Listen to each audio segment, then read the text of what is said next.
Notre chair est éteinte totalement. Comme Paul va le dire, que moi, Seigneur, je diminue et que toi, Seigneur, tu te fasses voir et que toi, tu paraisses et que toi, tu augmentes. Alors ce soir, je prie que notre chair s'affaisse totalement, que notre chair se taise totalement et que notre esprit se connecte à ton trône afin que nous communions avec toi d'esprit à esprit. Béni sois-tu, Seigneur, de ce que tu parleras encore aujourd'hui. En ton nom, nous prions. Amen. Prenons notre Bible rapidement dans le livre d'Exode 28, verset 29. Exode 28, verset 29.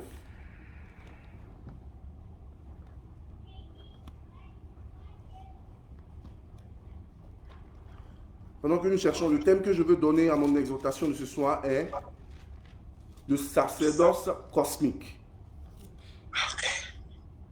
Le sacerdoce cosmique. Est-ce que je parle à quelqu'un ce soir? Est-ce que je peux avoir un amen ce soir?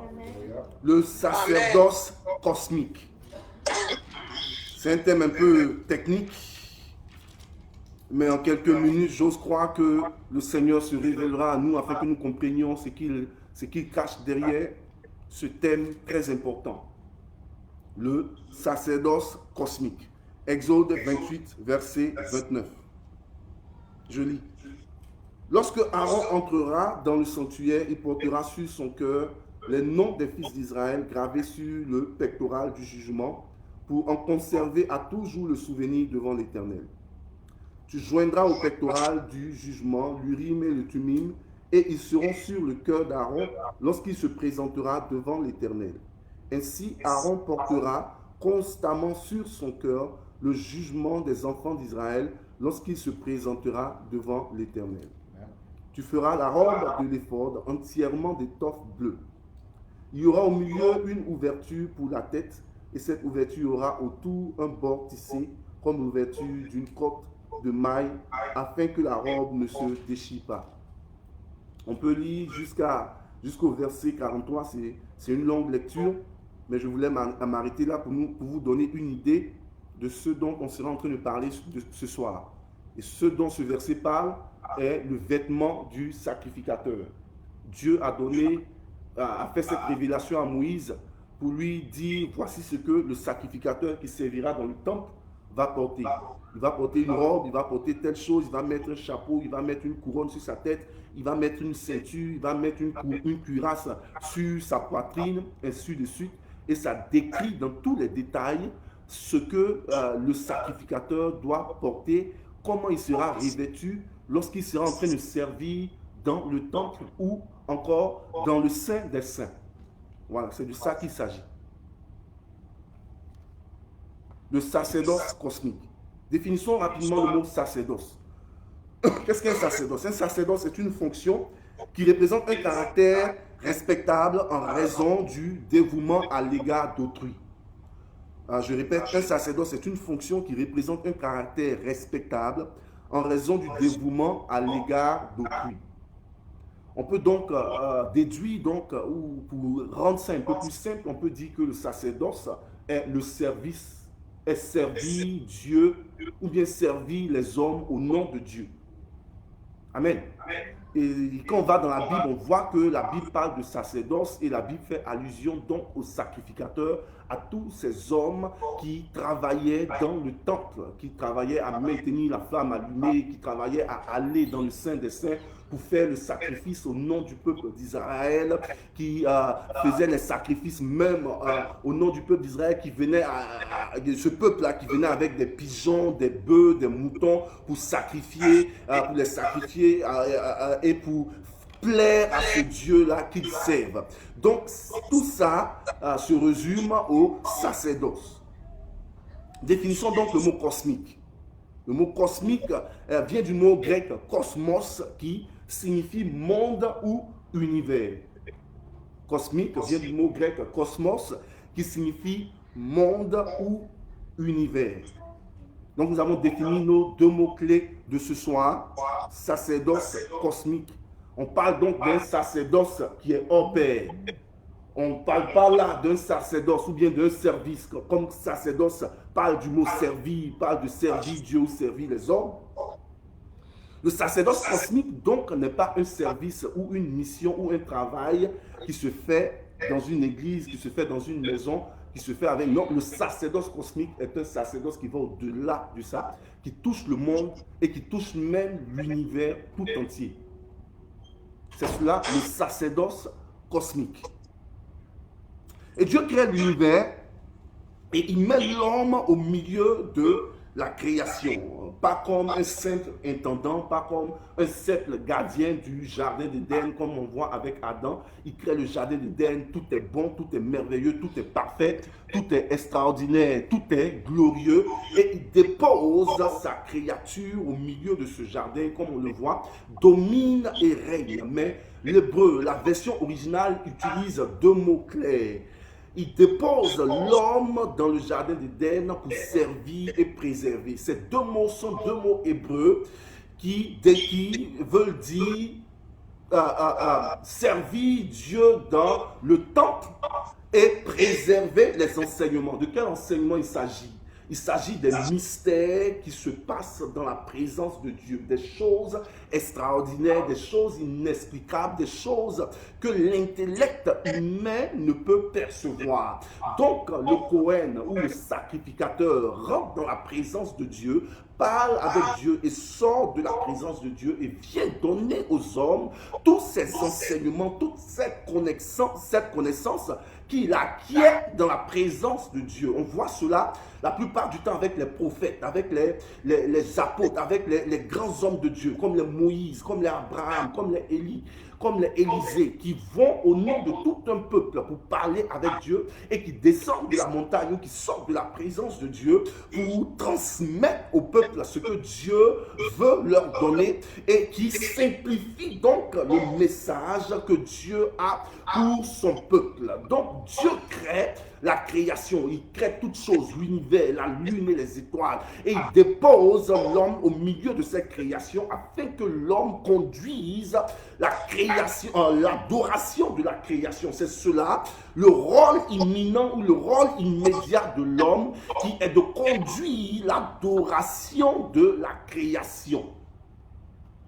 Et comme on l'a défini, la création est le temple de Dieu. On a vu que la manière dont Dieu a créé chaque chose, chaque jour, le jour 1, le jour 2, jusqu'au jour 7, toute cette création que Dieu a faite correspond exactement à la manière dont il a donné l'instruction à Moïse afin d'ériger le tabernacle dans le désert.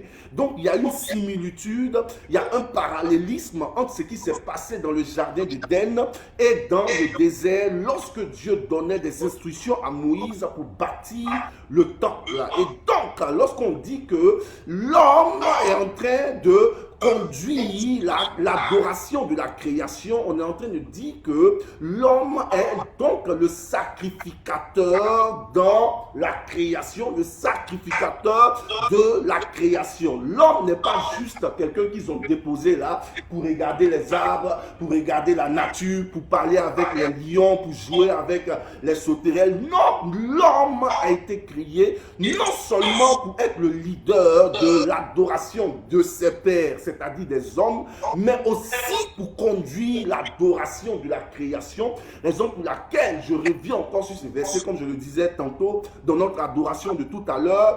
Chaque jour, à chaque seconde, le Seigneur m'ouvre les yeux sur ce verset qui dit que la terre tout entière attend avec impatience la révélation des fils de Dieu. Parce que l'homme, en tombant, est tombé aussi avec toute la création parce qu'il était le garant de l'alliance éternelle. Et donc, quand l'homme tombe, c'est toute la création qui tombe avec lui. C'est toute la création qui tombe avec l'homme.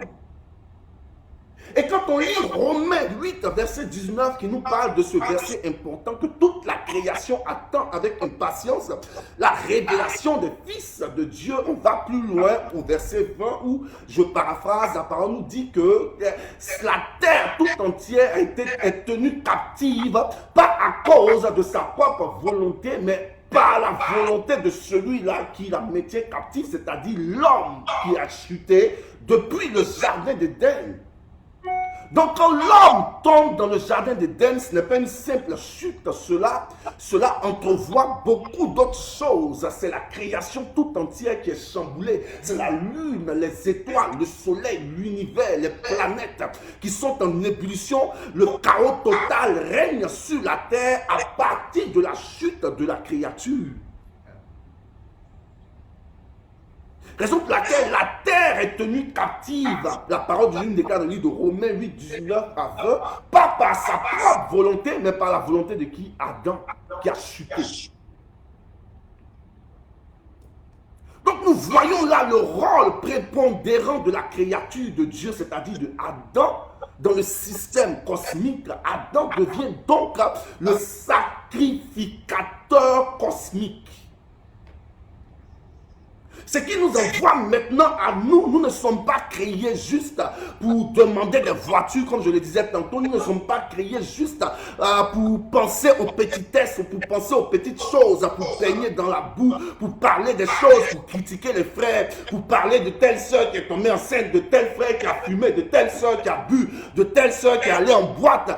Je m'en fous de toutes ces choses parce que le Seigneur est en train de m'apprendre que je ne suis pas un homme simple, mais que je suis la pièce maîtresse de l'alliance cosmique. Je suis la pièce maîtresse d'Éden. Je suis la pièce maîtresse de la création. Je suis un sacrificateur cosmique. Mon service touche à tout. Mon service n'est pas bloqué entre quatre murs, entre quatre chrétiens ou bien dans une église quelconque. Mon service, ton service impacte la création, l'univers tout entier. Raison pour laquelle le Seigneur ce soir nous parle du sacerdoce cosmique. La parole nous dit à quelqu'un qui dit Dieu va t'envoyer pour faire de grandes choses, et il dit je ne suis qu'un enfant, et Dieu dit tu parles du fait que tu es un enfant, tu n'es pas un enfant. Ce soir, Dieu nous met devant nos faits accomplis. Nous disons à chaque fois, je suis un enfant. Oh, je suis tombé. Oh, je suis un pécheur. Non, tu es au-delà de ça. Le Seigneur t'a créé au-delà de cette mentalité que tu as. Le diable dévisage ta personnalité. Tu es une personne divine. Tu es une personne au-delà même de ta compréhension. Est-ce que tu es capable de comprendre ce que tu es ou ce que tu as en toi? Tu n'es pas limité aux choses terrestres. Raison pour laquelle un Josué peut parler pour que la lune et le soleil s'arrêtent dans sa course. Raison pour laquelle un Moïse peut parler pour que la mer se fende en deux. Raison pour laquelle un Pierre ou un Paul peut guérir des malades avec son nom ou sa sueur. Parce que ce sont des hommes qui ont compris que leur service ne s'arrête pas juste à une simple guérison d'un mal de tête ou d'un palu quelconque. Leur parole a un impact sur la création. On dit que tu es le porte-parole de la création. C'est-à-dire que la création doit s'agenouiller à chaque fois que tu ouvres la bouche. Élie a parlé au ciel et le ciel s'est fermé. La pluie a arrêté de tomber pendant 3 ans et demi.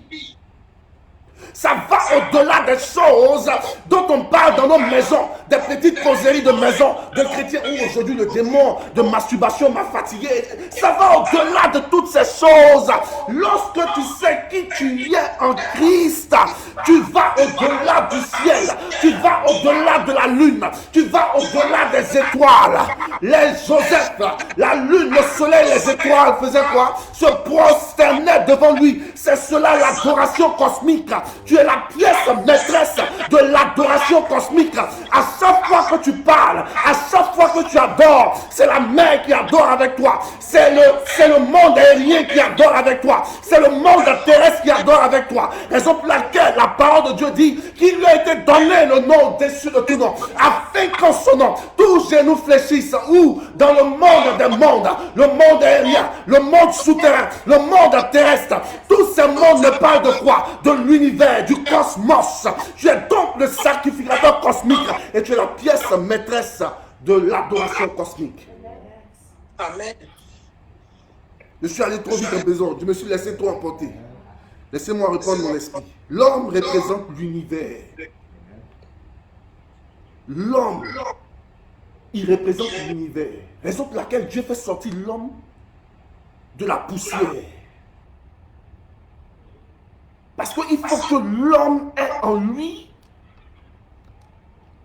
les entités de la terre. Comment l'homme peut parler à la création? Si moi je parle à ma fille, même si ma fille a les yeux fermés, elle va sursauter parce qu'elle va reconnaître le son de ma voix. La parole de Dieu déclare dans le Nouveau Testament que les brebis reconnaissent la voix du maître, du berger. Comment la terre peut réagir à son propriétaire si la terre ne se reconnaît pas en lui? Raison pour laquelle l'homme n'est pas sorti de l'eau, l'homme est sorti de la terre parce que dans la poussière contient toutes les particules de l'univers, des planètes. Dans la poussière se trouve chaque particule du cosmos. Et c'est de cette poussière-là que l'homme sorte pour que la création se reconnaisse dans la créature, dans l'homme, raison pour laquelle la création attend avec impatience la révélation des fils de l'homme, parce que notre chef lui-même est tenu captif. Donc on attend qu'il soit libéré pour que nous aussi, par ricochet, par sa délivrance, on soit aussi délivrés. Le sacrificateur cosmique se tient entre la vie et la mort. Je suis en train de parler des choses sérieuses ce soir. Je suis désolé si quelqu'un qui me regarde quelque part dans le monde pense que je suis venu ce soir pour parler d'une belle voiture. Pour prophétiser, on peut tous le faire. Je prophétise dans les heures qui suivent. Tu seras restauré, on peut tous le faire.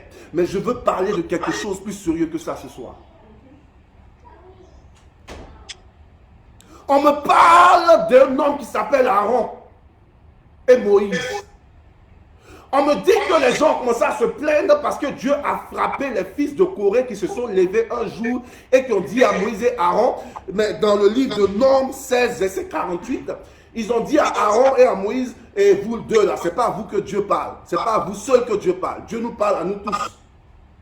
Moïse dit, ah bon, ok, mettez-vous là demain et puis on va voir si Dieu parle à tout le monde. Et effectivement, le lendemain, Dieu a frappé tous les fils de Corée. La parole de Dieu me déclare 250 hommes ont été engloutis par la terre. Ils ont rejoint le séjour des morts comme des êtres vivants.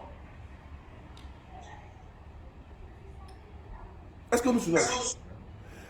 Et le lendemain, comme si ça ne suffisait pas au peuple, ce même peuple-là se lève et il commence à se plaindre. Oh, Dieu nous a fait envoyer dans le désert, là, Dieu est en train de frapper nos frères, nos propres frères, la terre les engloutit, ceci, cela. Et Dieu envoie une plaie qui commence à décimer le peuple d'Israël. La parole de Dieu me déclare que 14 000 hommes ont été frappés par la plaie. Et pendant que le peuple était en train d'être frappé, Dieu dit à Moïse dit à Aaron, prends de la braise et mets-toi au milieu du camp, c'est-à-dire mets-toi où? Quelque chose qui m'a frappé, entre les morts et les vivants.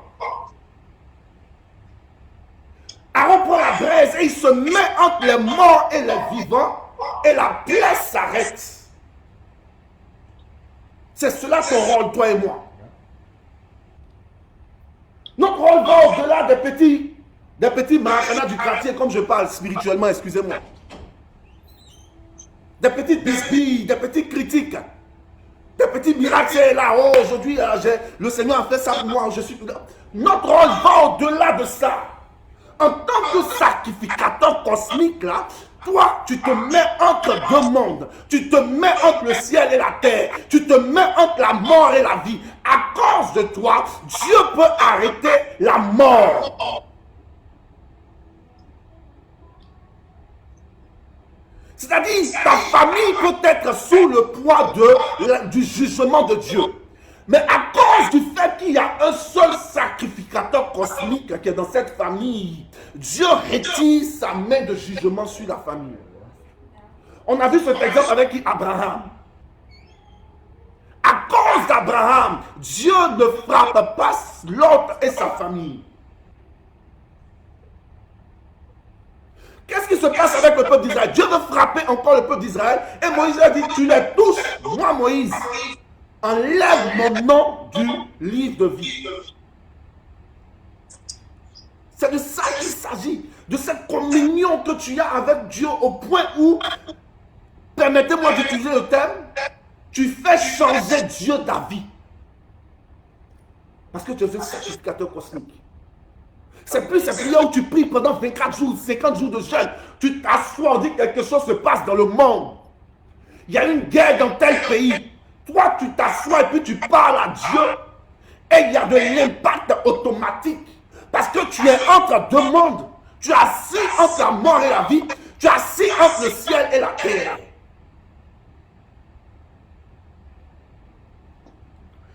Parlons d'où le sacrificateur, donc ce sacrificateur cosmique dont on parle ce soir. D'où il tire cette autorité, d'où il tire ce pouvoir, cette puissance dont on parle, cette habilité à impacter la création, à impacter la créature, cette habilité à arrêter la mort, cette habilité à parler au soleil, à la lune et aux étoiles, cette habilité à parler à la nature, cette habilité à parler aux montagnes, à arrêter la pluie. Tous ces hommes qui l'ont fait étaient des sacrificateurs cosmiques. Mais quelle autorité ou bien comment ils opéraient? C'est la question qui vient à se poser. Il dit cette force, cette autorité du revêtement du Christ. Est-ce que je parle à quelque chose? Il dit cette autorité. Ils sont des hommes et des femmes comme vous et moi. Parce que je ne parle pas que d'hommes. Je parle aussi de femmes. Je parle de Déborah, qui était une femme générale devant Dieu, d'armée. Ces hommes et ces femmes étaient comme vous et moi. Mais la différence peut-être entre eux et nous, entre cette génération et leur génération, c'est que eux, ils étaient revêtus du Christ. Raison pour laquelle la parole de Dieu nous déclare que ceux qui sont en Christ sont une nouvelle création. Et quand on lit cela, on ne fait pas attention aux mots, on ne fait pas attention à la translation des mots ou aux définitions des mots. Mais être en Christ, ça veut dire vraiment être en Christ.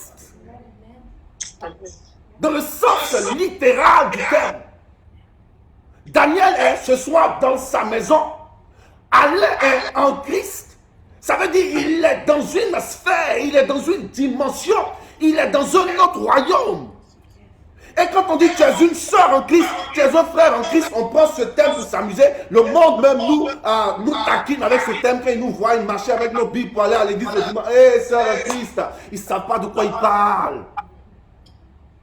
Tu m'appelles aujourd'hui frère en Christ parce que le Seigneur m'a donné cette révélation. Je te salue, je bénis ta vie.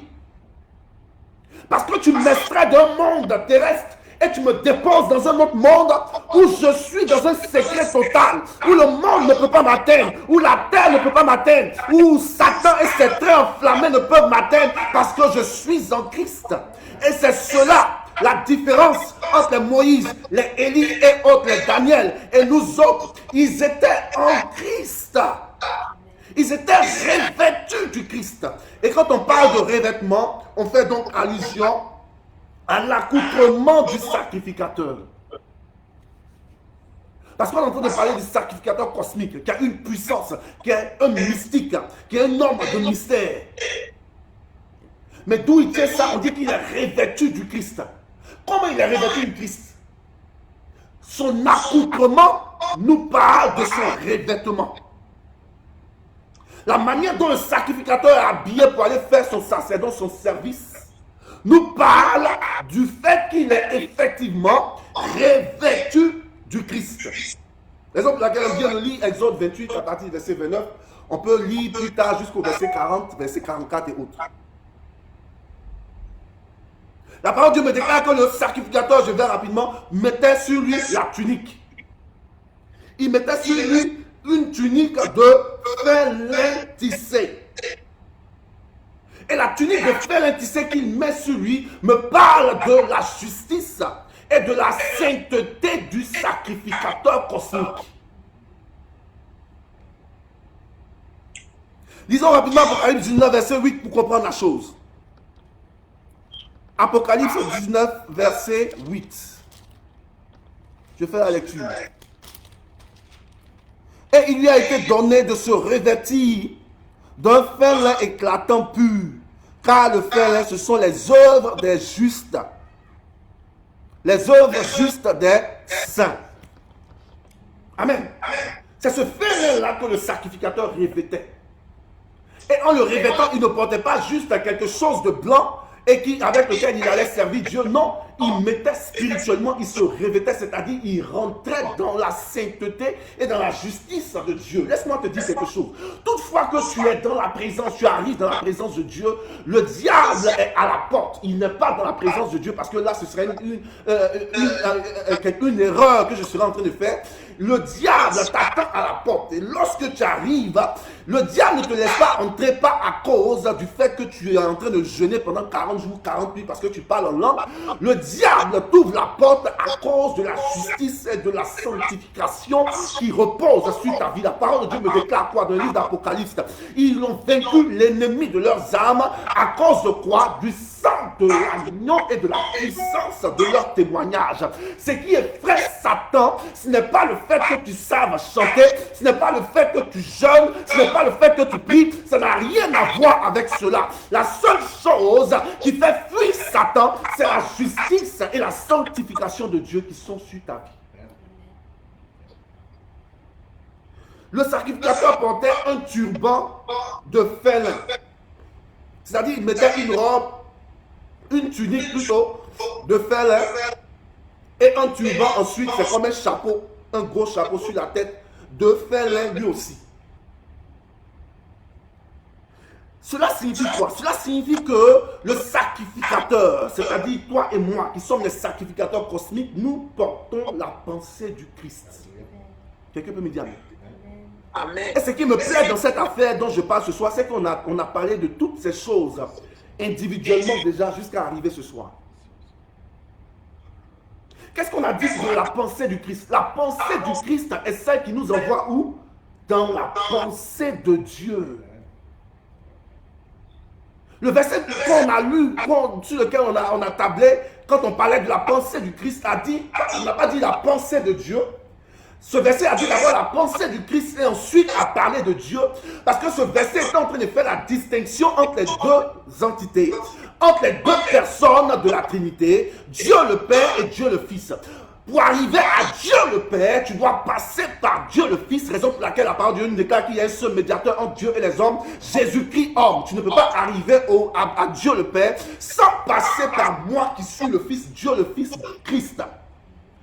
Donc, pour arriver à Dieu le Père, tu dois revêtir la pensée, raison pour laquelle tu dois être un esprit.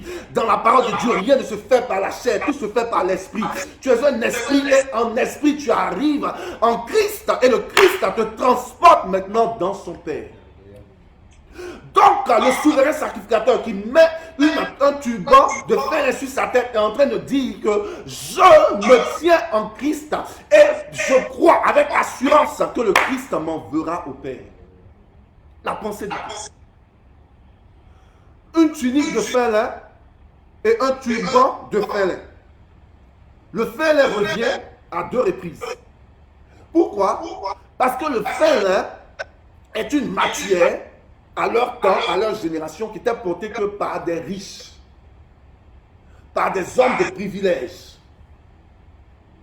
par des hommes puissants qui avaient de l'argent. Et lorsque quelqu'un porte le félin, on déduit automatiquement que cette personne est exempte de toute activité physique. C'est-à-dire cette personne ne fait pas toute activité susceptible de l'envoyer à transpirer. Parce que le félin absorbe la chaleur, surtout à leur temps du peuple d'Israël, qui vivent dans un peuple qui vit dans un lieu aride. Donc c'était quelque chose qui était difficile à avoir, mais qui était très important pour eux. Donc un homme qui marche dans les rues de Jérusalem avec du félin, ça parle automatiquement de sa classe sociale. Mais ce qui est merveilleux, c'est que le souverain sacrificateur aussi portait le félin pour entrer dans la présence de Dieu. Pourquoi? Parce qu'il est en train de nous dire là qu'il ne fera aucune activité. Ce travail qu'il est en train de faire ne sera pas un travail qui l'enverra à produire du travail physique jusqu'à l'envoyer à transpirer spirituellement. Aujourd'hui, on voit des hommes de Dieu qui travaillent avec Dieu jusqu'à tomber malade. Ils s'en sortent pas. Tout est dur. Le travail de Dieu peut être dur, mais pas au point où tu vas transpirer physiquement ou même spirituellement. Est-ce que je peux pousser le bouchon plus loin? La parole de Dieu me déclare dans le livre de Genèse 3, verset 19, que Dieu a dit quoi à Adam et à Ève qui sont tombés? À partir d'aujourd'hui, parce que tu es tombé, tu travailleras quoi? À la sueur de ton front. La sueur n'est pas donc quelque chose de naturel, quelque chose de normal. L'homme n'était pas supposé travailler à la sueur de son front. L'homme était supposé jouir de tous les fruits du jardin d'Éden. Mais à cause de sa chute, l'homme tombe et Dieu, comme punition, lui dit que tu travailleras à la sueur de ton front. La sueur, donc, n'est pas quelque chose avec lequel tu travailles et on vient de dire, oh Anibara, tu as travaillé fort, du courage. Non, c'est une punition. C'est parce que tu fais de l'effort, que tu travailles comme un esclave, que la sueur sort. La sueur est une punition de Dieu. Et quand les gens sont dans le sein des saints, dans la présence de Dieu, la sueur ne doit pas être sur leur front parce que Dieu est notre repos. Notre Dieu est notre repos. Et quand tu rentres en Christ, tu rentres dans le repos éternel. Il porte aussi la ceinture, j'avance rapidement, il porte la ceinture. Une ceinture au rein. Et les reins représentent la force. Et cela me parle toutefois que le souverain sacrificateur, le sacrificateur cosmique, avance dans le Saint des Saints. Il est habillé de sa ceinture. La parole de Dieu me dit aussi qu'il est, renouvelé, il est fortifié par le Saint-Esprit parce que les reins sont synonymes de la force. Et spirituellement, cela me parle du Saint-Esprit qui renouvelle les forces du sacrificateur. Raison pour laquelle la parole de Dieu nous dit, ceux qui sont en l'éternel, il fait quoi? Il renouvelle leur force et il leur donne la force de l'aigle. C'est cela, être en Christ.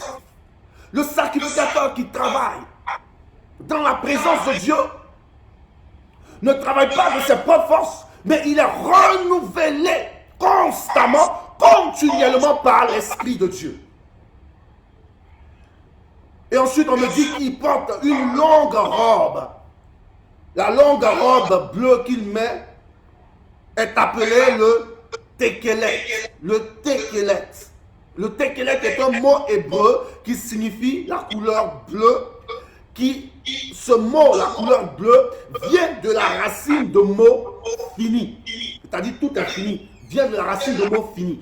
Donc la robe que le sacrificateur cosmique porte, cette robe est appelée tekelet, et tekelet vient du mot hébreu qui signifie la couleur bleue, et ce mot couleur bleue a pour racine fini.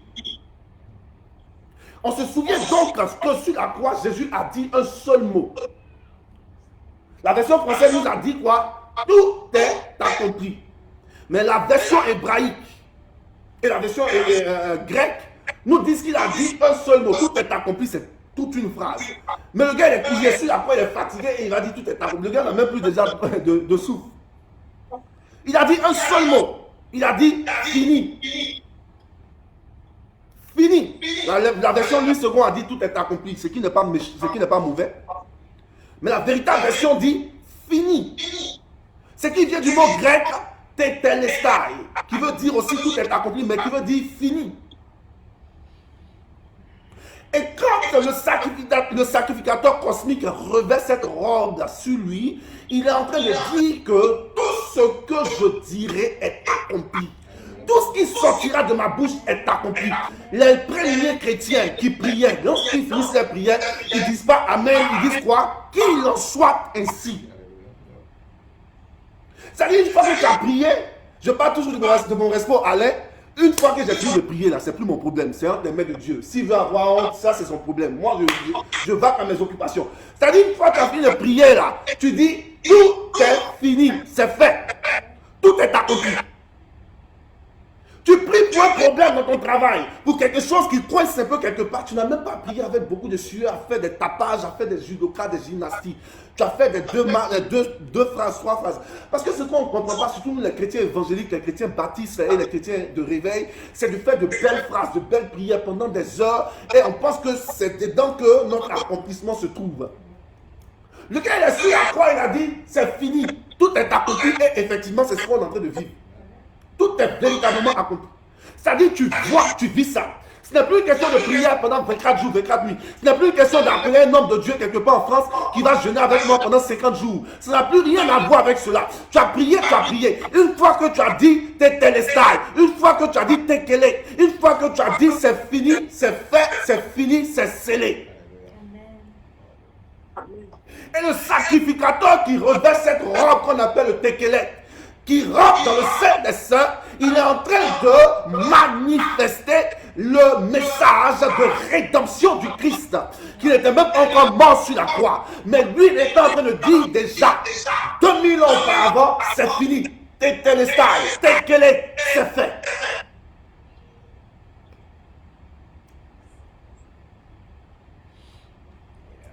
Je vais vers la fin. Il parle de la cuirasse. Il porte la cuirasse aux 12 pierres sur sa poitrine. Sainte, qui représente le fardeau des nations. 12 est le nombre 3, 4 multiplié par le nombre 3. 4 fois 3, 12. 4 qui représente les 4 points cardinaux, qui représente les 4 points de la terre, qui représente les 4 points de l'univers. Et donc, quand le souverain sacrificateur, parce qu'on nous dit que sur cette cuirasse de fer qu'il mettait sur sa poitrine, il y avait trois aliments. 3 pierres qui étaient sur 3 aliments. Et ces 3 pierres qui étaient sur 4 aliments. Ce qui représente les 12 tribus d'Israël. Parce que sur chaque pierre qui était déjà en or, ces pierres-là portaient les noms de chaque tribu d'Israël. Et il mettait ça ou pas sur son genou, pas sous ses pieds, sur sa poitrine. C'est-à-dire, il portait le fardeau des nations sur son cœur. Raison pour laquelle Dieu est en train de nous parler du sacrificateur cosmique ce soir. Le sacrificateur cosmique, c'est quelqu'un qui n'a pas de réputation, qui a une réputation morte. C'est quelqu'un qui n'a pas de plaisir. C'est quelqu'un même, je dirais, qui met le rêve des autres avant son rêve, qui met la vision des autres avant sa vision, qui met la prière des autres avant sa prière. Ah, le sacrificateur cosmique pleure pour les nations. Pas pour un seul homme ou pour une seule femme, pas pour une seule église. Le sacrificateur cosmique qui vient du mot cosmos, qui parle du monde et de l'univers. Je veux parler même d'un homme qui ne prie même pas juste pour ce qui se passe sur la terre, mais pour un homme qui prie même pour ce qui se passe sur les autres planètes. On est toujours dans les petites prières des quartiers. Oh Seigneur, je veux une promotion. Seigneur, donne-moi une voiture. Non, Seigneur, donne-moi une maison. Le sacrificateur cosmique, c'est quelqu'un qui a les oreilles ouvertes. Quelque chose se passe en République centrafricaine. Il est à genoux en train de prier comme si c'est son propre pays, alors qu'il est de la Côte d'Ivoire. Le sacrificateur cosmique, c'est celui-là qui se retrouve en train de prier pour le Togo.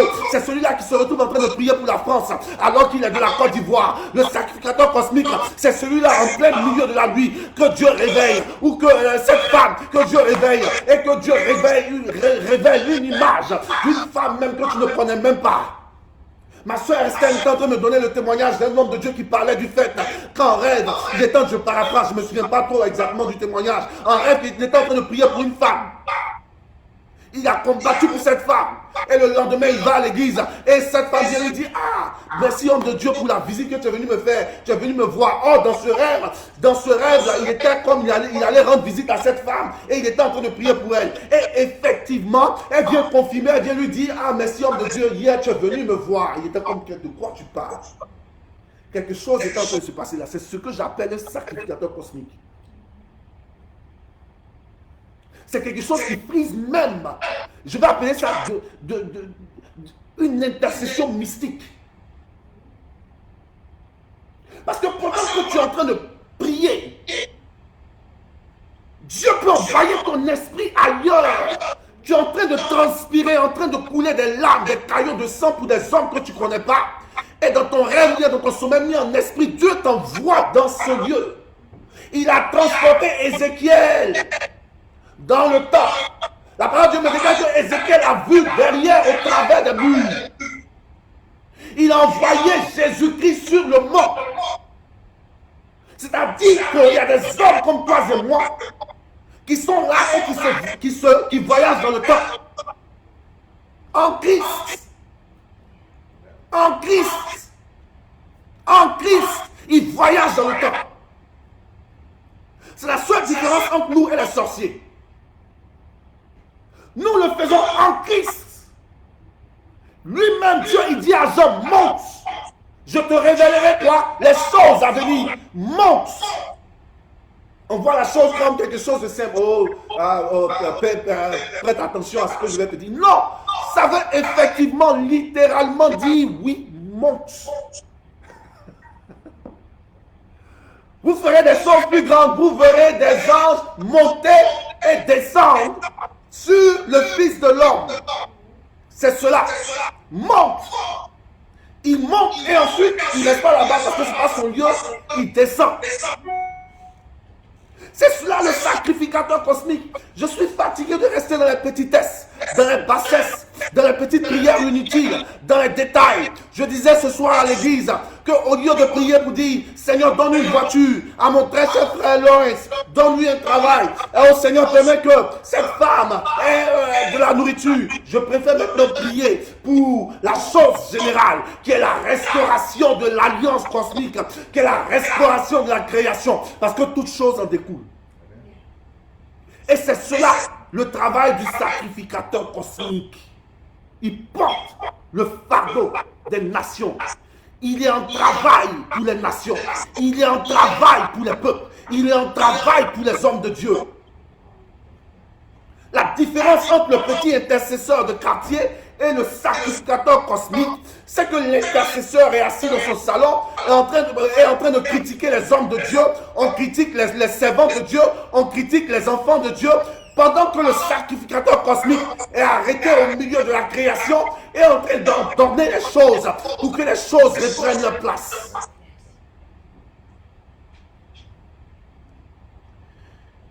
Après la cuirasse, il porte l'éphod, c'est l'avant-dernier point.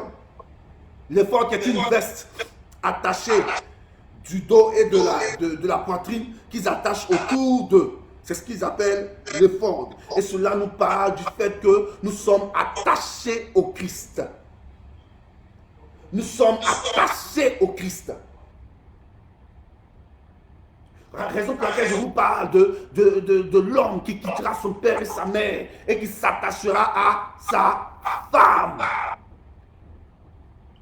Je veux même rectifier pour dire que c'est le Christ qui s'attache à nous, parce que de nous-mêmes, il n'y a rien en nous qui veut s'attacher à Christ.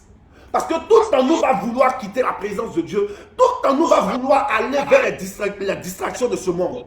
Mais c'est l'homme qui quitte son père et sa mère et vient s'attacher à sa femme. Le Christ qui quitte son père, son trône et qui vient s'attacher à l'église.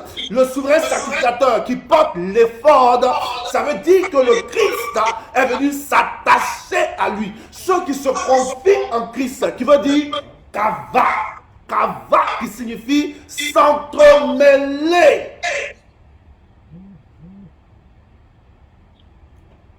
Et finalement, il porte la couronne. Il porte une couronne, c'est-à-dire il y a quoi?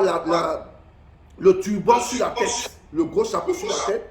Mais autour de ce turban, comme un peu sur le front, il y a une couronne en or. Et sur cette couronne, il est écrit Sainteté à Yodhévavé. Mais ce qui attire mon attention, on ne parle pas de sainteté sur le plan, c'est vrai qu'il y a la sainteté sur le plan de séparation, parce que la sainteté c'est une mise à part, c'est une séparation, c'est être consacré, c'est ne pas toucher au péché, se sanctifier. Mais ce dont il est question ici, c'est que ce mot n'était pas juste écrit sur la couronne, mais elle était gravée sur la couronne. C'est-à-dire, lorsque le souverain sacrificateur porte cette couronne où il a été écrit sur son front Yodé Vavé, c'est-à-dire le nom même du tétragramme divin qu'on ne peut pas prononcer, il est en train de dire là que Dieu est gravé dans mes entrailles, tout comme il est entré dans Abraham, et Abraham est devenu le père des multitudes qui était Abraham auparavant. Mais lorsqu'il y a eu cet impact de Dieu, cette force mystérieuse qui est entrée en lui, il est devenu Abraham, le père des multitudes. Et c'est tout comme le souverain sacrificateur sur le front dont il est écrit sur son front Yodé Vavé, c'est-à-dire le nom de Dieu lui-même, la personne de Dieu est gravée dans chaque partie de ses entrailles.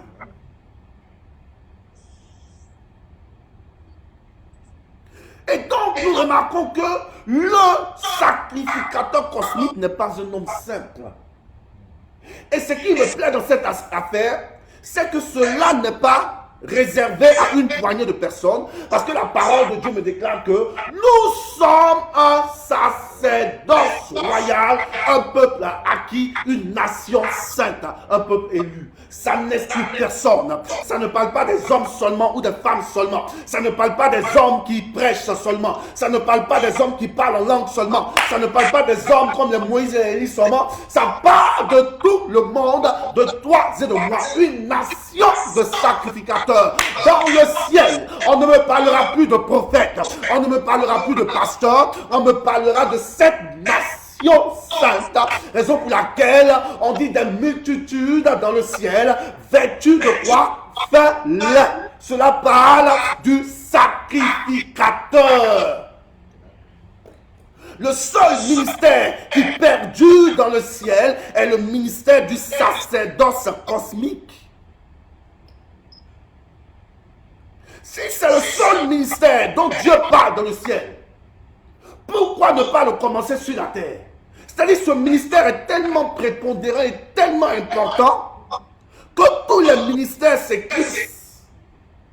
Et maintenant, on nous appelle tous des sacrificateurs autour du trône. On est vêtus de fêlés et d'une palme, en train d'adorer Dieu.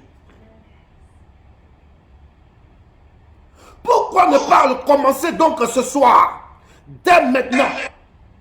Pourquoi ne pas rentrer dans le sacerdoce cosmique? Pourquoi ne pas faire partie de cette race royale, de cette nation sainte, de ce peuple acquis? Laisse-moi finir avec ces deux points. Le sacrificateur, il s'arrête dans le lieu saint. Lui n'arrive pas dans le saint des saints. C'est le souverain sacrificateur seul, une fois par an, qui lui entre dans le saint des saints. Mais commençons par le sacrificateur.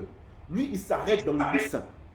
Mais dans le lieu saint, hein, c'est-à-dire tout ce qui est sainteté, tout ce qui est pur dans ce lieu saint, impacte tous ceux qui y entrent. C'est-à-dire le lieu saint, lui, il impacte le sacrificateur. Amen. Ça, c'est une dimension des choses mystérieuses du royaume, parce qu'on est en train de toujours parler du royaume.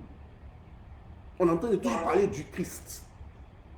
Le souverain sacrificateur entre, le sacrificateur entre dans le saint, dans le lieu saint, et tout ce qui est dans ce lieu, tous les ustensiles du service impactent le sacrificateur.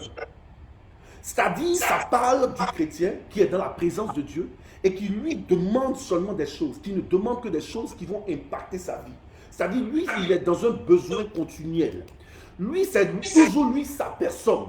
C'est toujours lui d'abord. Quand on arrive dans ce lieu, c'est toujours nous et Dieu. Je vais aujourd'hui, là, c'est ma bénédiction. On s'en prend peut-être la posture de Jacob quelque part. Bénis-moi aujourd'hui. Aujourd'hui, là, c'est mon pied, ton pied, tu ne me bénis pas. Je ne sors pas d'ici. On est les premiers aux veillées de prière. Aujourd'hui, là, c'est mon jour. Je vais prendre mon mariage.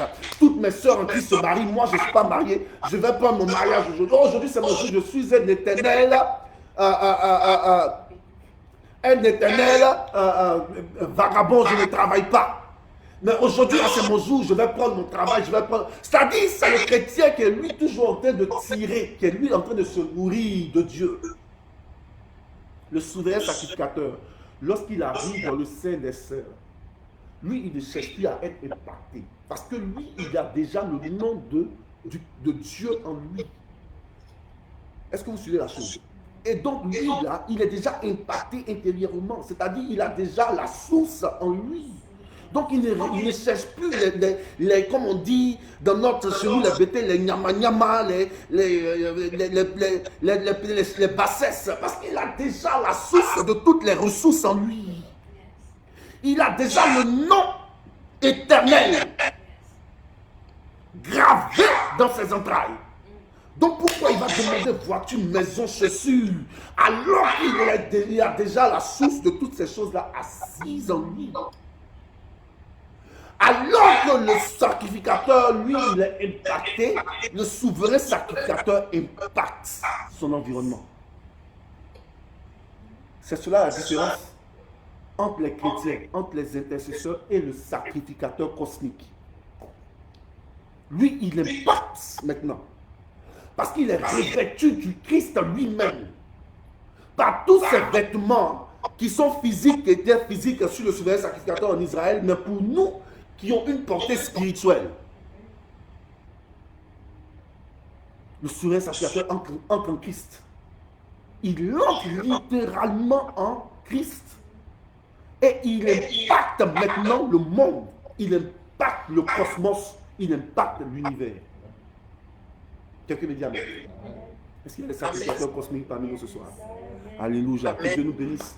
Élevons nos voix. J'ai pris du temps pour expliquer parce que je voudrais que le peuple comprenne ces mystères du sacerdoce cosmique. Que Dieu nous bénisse ce soir.